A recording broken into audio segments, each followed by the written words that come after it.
میں نے اندازہ لگانے کی کوشش بارہا کی تھی کہ آخر MWD کے اثاثے، کاروبار اور گڈ ول سب کی مجموعی مالیت کیا ہوگی۔ جتنا دلاور مجھے دینا چاہتا تھا اس حساب سے تو میرا حق بہت زیادہ بنتا تھا، شاید 50 لاکھ سے بھی زیادہ، مگر وہ 50 لاکھ لینے کے لیے مجھے عدالت میں حاضر ہونا پڑتا اور عدالت مجھے ایک ہاتھ میں وراثت کا سرٹیفکیٹ تھماتی تو دوسرے ہاتھ میں موت کا فرمان۔ وہ رقم میرا عالیشان مقبرہ تعمیر کروانے کے سوا کسی کام نہ آتی۔ رابعہ کی فرم اب منظر نے سنبھال لی تھی تو یہ امید کی جا سکتی تھی کہ رابعہ کو 5-10 ہزار روپے ماہانہ کا منافع ملے، مگر وہ غیر یقینی تھا اور ناکافی تھا۔ رابعہ نے وہ کوٹھی تو بیچ دی تھی جو اسے نواب خسرو جمشید سے ملی تھی، مگر رقم محفوظ رکھنے کی بجائے رابعہ نے میرے والد کی پرانی کوٹھی خریدنے میں لگا دی تھی۔ میں اسے ایک جذباتی قدم تو کہہ سکتا تھا، حماقت نہیں کہہ سکتا تھا۔ رابعہ کی سوچ کے انداز کو غلط نہیں کہہ سکتا تھا کہ میرے مستقبل کے ساتھ وہ میرے ماضی میں بھی شریک ہو گئی تھی اور اس نے اپنے لیے جو گھر منتخب کیا تھا وہ میرا گھر تھا۔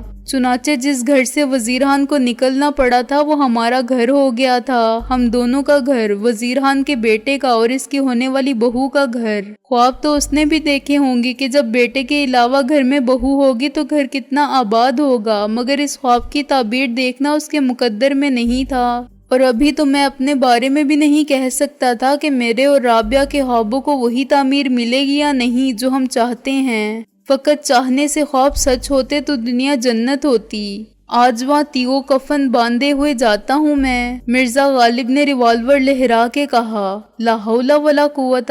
میں نے گھبرا کے کہا، اس نمائش کا مقصد کیا ہے؟ یہیں دھر لیے جائیں گے کچھ کرنے سے پہلے؟ یہ تم نے کس کے ہاتھ میں کیا چیز تھما دی ہے؟ محسن نے خفگی سے کہا، یہ خود بھی مرے گا اور ہمیں بھی مروائے گا۔ اصل بات تو یہی ہے یارو۔ غالب نے ریوالور کو فوراً جیب میں رکھ لیا۔ ہیں کواکب کچھ، نظر آتے ہیں کچھ، ہم جو اپنی صورت سے اتنے چغد لگتے ہیں اور لوگ سمجھتے ہیں کہ زبان یا قلم کے سوا ہم کچھ چلا ہی نہیں سکتے، تو آج دیکھنا ہم کیا کر دکھاتے ہیں۔ تم میں سے جس کو دعویٰ ہو ابھی آزما لے۔ ظاہر ہے نہ وہ جگہ نشانہ بازی یا جرأت اور ہمت کے مظاہرے کے لیے مناسب تھی اور نہ وقت آپس میں مقابلے کا تھا، چنانچہ ہم نے فوراً روانہ ہو جانے میں عافیت دیکھی۔ غالب نے بادل نہاستہ چند قدم پیچھے رہ کر خواجہ نیک محمد کے ساتھ چلنا منظور کیا۔ ان کے درمیان خلوص اور دوستی کے سوا کوئی قدر مشترک نہیں تھی۔ غالب ایک اعلیٰ خاندان کا اعلیٰ تعلیم یافتہ ذہین اخبار نویس تھا۔ خواجہ نیک محمد نے جیب کاٹنے سے اپنا کیریئر کا آغاز کیا تھا اور چوریاں کرتے کرتے بدمعاشی کے منصب پر فائز ہوئے تھے تو استاد ٹیڈی کہلانے لگے تھے۔ ٹیڈی نہ پڑھا لکھا تھا اور نہ اس کو اپنے حسب نصب پر ناز تھا، چنانچہ دونوں کے درمیان یہی فرق تھا جس کی وجہ سے ان کی آپس میں ٹھن جاتی تھی۔ میں نے جب حضرت غالب سے پیچھے ٹیڈی کے ساتھ رہنے کو کہا تھا کہ غالب نے احتجاج کیا کہ ایک شریف آدمی کو ایک بدمعاش کے ساتھ رکھنا گھوڑے گدھے کو ایک لاٹھی سے ہانکنے والی بات ہے۔ اس پر ٹیڈی نے چراغ پا ہو کے کہا کہ وہ جانتا ہے گدھا کون ہے اور گھوڑا کون، اور خود کو شریف کہنے والے کتنے شریف ہوتے ہیں، اور آئندہ کسی سالے نے اس کو بدمعاش کہا تو وہ بتائے گا کہ بدمعاشی کیا ہوتی ہے۔ میں نے بڑی مشکل سے انہیں خاموش کیا اور ڈسپلن بحال کیا۔ اس کے باوجود وہ ایک دوسرے کے ساتھ یوں چلتے رہے جیسے وہ میاں بیوی جو الگ ہو چکے ہوں۔ میں نے بہت مظلوم مسکین بن کے ہر گزرنے والی کار کے مالک کو لفٹ کا اشارہ کیا، کیونکہ اس وقت ٹیکسی رکشہ کا دور دور تک پتہ نہ تھا، لیکن کاریں زن زن کرتی گزرتی گئیں۔ اس ویران سڑک پر اتنی رات گئے کسی اجنبی کو بٹھانے کا خطرہ مول لینے پر کوئی تیار نہ تھا۔ بالآخر میں نے محسن سے مشورے کے بعد سڑک کے ایک کنارے پر پوزیشن لی۔ محسن دوسرے کنارے پر درخت کی اوٹ میں چھپا کھڑا رہا اور ہمارے باقی دو ساتھی خاصے فاصلے سے تماشا دیکھتے رہے۔ ایک کار کی ہیڈ لائٹس نمودار ہوئیں تو محسن سامنے آیا اور اس نے پہلے انگوٹھا دکھایا، پھر گزرتی ہوئی کار پر پتھر کھینچ کر مارا۔ کار فوراً رک گئی اور حسب توقع اس کا مالک سخت مشتعل ہو کے باہر نکلا۔ تمہارا دماغ خراب ہے، وہ ڈینٹ پر انگلی پھیر کر بولا، یا خود کو بدمعاش سمجھتے ہو؟ میں نے شرافت سے لفٹ مانگی تھی۔ محسن نے دانت نکال کے کہا، تم نے کار کیوں نہیں روکی؟ الو کے پٹھے، کار والے نے محسن کے مکہ مارنا چاہا۔ تمہارے باپ کی اس سے زیادہ وہ کچھ نہ کہہ سکا۔ میں نے اسے دبے پاؤں پیچھے سے آ کے دبوچ لیا، اپنا ایک ہاتھ اس کے منہ پر رکھا اور اسے گھسیٹ کر دور لے گیا۔ وہ کمزور آدمی نہیں تھا، چنانچہ اس کی مزاحمت کو ختم کرنے کے لیے مجھے اس کے سر پر ریوالور کا دستہ مارنا پڑا۔ تاہم میں نے اس بات کا خیال رکھا کہ اسے چوٹ زیادہ نہ آئے۔ اسے وہیں سڑک سے دور فٹ پاتھ پر ڈال کے میں کار کی طرف لپکا۔ محسن کار میں لگی ہوئی چابیوں کی مدد سے انجن پہلے ہی سٹارٹ کر چکا تھا۔ ہماری ہدایات کے مطابق ٹیڈی اور غالب بھی پیچھے بیٹھ چکے تھے۔ میرے بیٹھتے ہی کار روانہ ہو گئی۔ میاں سکندر اعظم، قتل کر دیا ایک اور، غالب نے خوفزدہ لہجے میں کہا۔ نہیں مرزا جی، بس تھوڑی سی دیر کے لیے لٹا دیا ہے، میں نے کہا۔ ابھی 10 منٹ میں اٹھ کھڑا ہوگا یا گشت کرنے والے پہرے دار اٹھا کر لے جائیں گے۔ تم لوگ تو پیشہ ور مجرم ہو اور میں جذباتی ہو کے MRS میں شامل ہو گیا ہوں، وہ بولا۔ اس بات کا اختیار تم کو ہمیشہ رہے گا کہ جب چاہو الگ ہو جاؤ، میں نے برہمی سے کہا۔ لیکن پھر کبھی ہم کو پیشہ ور مجرم کہنے کی غلطی مت کرنا۔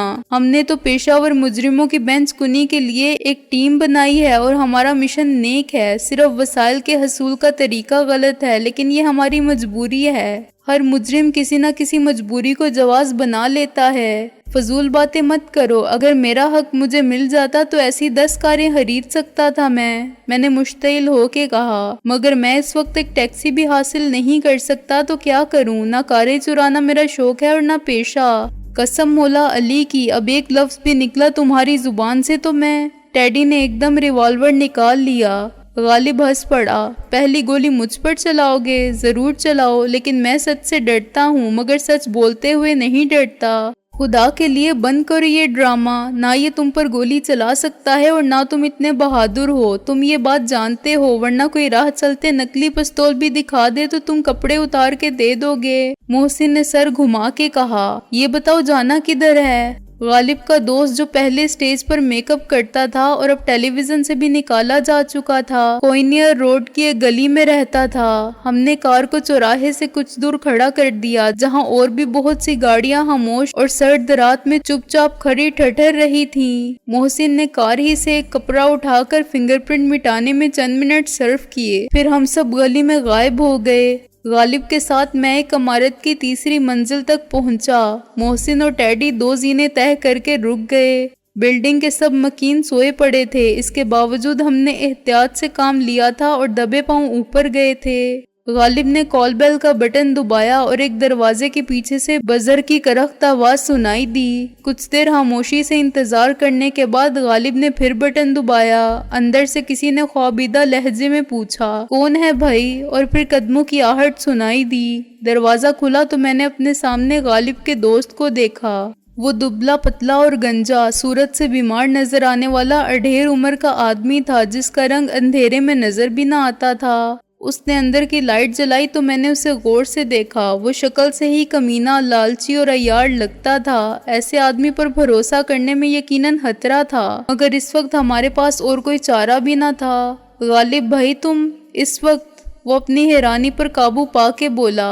ہاں موسیٰ بھائی، غالب نے خوش دلی سے کہا۔ تم تو ایسے پریشان ہو رہے ہو جیسے میں قبر سے اٹھ کر آ گیا ہوں۔ ارے بھائی، میں زندہ سلامت اپنے پیروں پر چل کے تمہارے دروازے تک پہنچا ہوں، تمہارا مہمان ہوں۔ کیا رات بھر باہر ہی رکھو گے سردی میں؟ نہیں، ایسی بات کاہے کو بولتا غالب بھائی؟ وہ خفیف ہو کے پیچھے ہٹا۔ اندر آؤ۔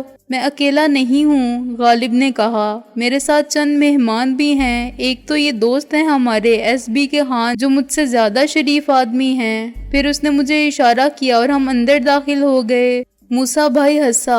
ارے ہم کیا تم کو جانتا نہیں ہے کہ تم کتنا شریف آدمی ہے، ایک دم لفڑے باز۔ یہ ساری دنیا ایک لفڑا ہے، یہاں ہر شخص لفڑے باز ہے، مرزا غالب نے متانت سے کہا۔ دروازہ کیوں بند کر دیا ابھی سے؟ میرے باقی مہمانوں کو بھی اندر آنا ہے۔ دیکھو یار غالب، ابھی میرے کو تھوڑا پریشانی ہونے لگا ہے۔ موسیٰ بھائی کے ماتھے کی ہر شکن گہری ہو گئی۔ یہ ایک مہمان تو ٹھیک ہے لیکن اپنا گھر میں کوئی جلوس جلسہ کرنے کا جگہ نہیں ہے، اور ابھی میرے کو سچ مچ بتا دے کہ تیرا کیا مقصد ہے آدھی رات کے بعد یہاں آنے کا؟ میں اکیلا ہوں گھر میں۔ یہ تو اور بھی اچھا ہے، غالب نے کہا۔ ویسے ایک بیوی تو تھی تیرے پاس جو ہر سال، وہ ابھی اپنے میکے کے لیے گئی ہے اپنا بھائی کا شادی بنانے کو، موسیٰ بھائی نے جلدی سے کہا۔ اسی وقت پہلے سے طے شدہ پروگرام کے مطابق محسن نے دروازے پر دستک دی۔ ہم نے محسن اور ٹیڈی کو بتا دیا تھا کہ ہمارے اندر پہنچ جانے کے ٹھیک 5 منٹ بعد وہ آ جائیں۔ موسیٰ بھائی سے پہلے غالب نے مستعدی کا مظاہرہ کرتے ہوئے چٹکنی کھول دی۔ محسن اور ٹیڈی کے اندر آتے ہی دروازہ بند ہو گیا۔